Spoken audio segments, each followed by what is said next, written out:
जम्मू कश्मीर के पुंछ जिले में आतंकियों ने सोए शेर के दांत गिनने की कोशिश की है। उसने एक ऐसी हिमाकत कर दी है जिसका उसे बुरा खामियाजा भुगतना पड़ सकता है।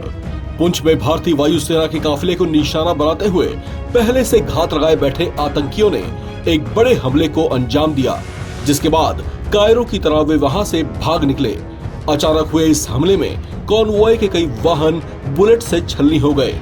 इस हमले में वायुसेना का एक जाबाज वीर गति को प्राप्त हुआ, जबकि 5 अन्य गंभीर रूप से घायल हो गए। इस हमले के बाद सेना का गहन सर्च ऑपरेशन शुरू कर दिया गया है।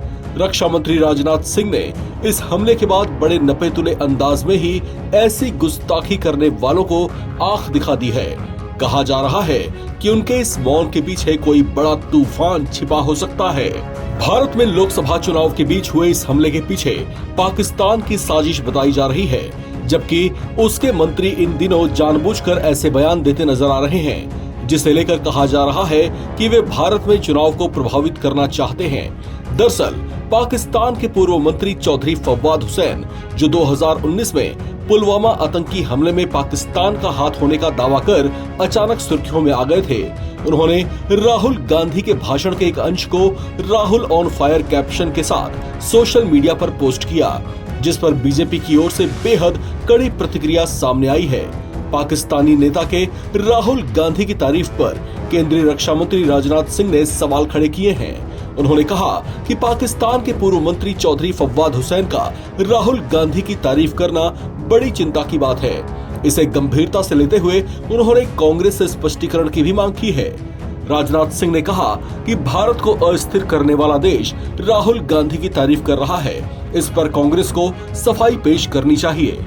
एक बातचीत के दौरान पाकिस्तान और कांग्रेस पर अपनी बात रखते हुए राजनाथ सिंह ने कहा कि पाकिस्तान के कांग्रेस प्रेम के पीछे कोई वजह जरूर होगी और ये प्रेम वहां से आया है जो भारत को अस्थिर करने की कोशिशें करता रहा है। उन्होंने कहा कि अगर एक ऐसे देश का पूर्व मंत्री राहुल गांधी की तारीफ करता है जो भारत को अस्थिर करने की कोशिशें करता रहा है, तो ये चिंता की बात है। दरअसल पाकिस्तान के पूर्व मंत्री ने कांग्रेस के उस वादे पर प्रतिक्रिया दी है जिसमें पार्टी ने कहा था कि अगर वो सत्ता में आई तो संपत्ति के पुनर्वितरण के लिए सर्वेक्षण कराएगी।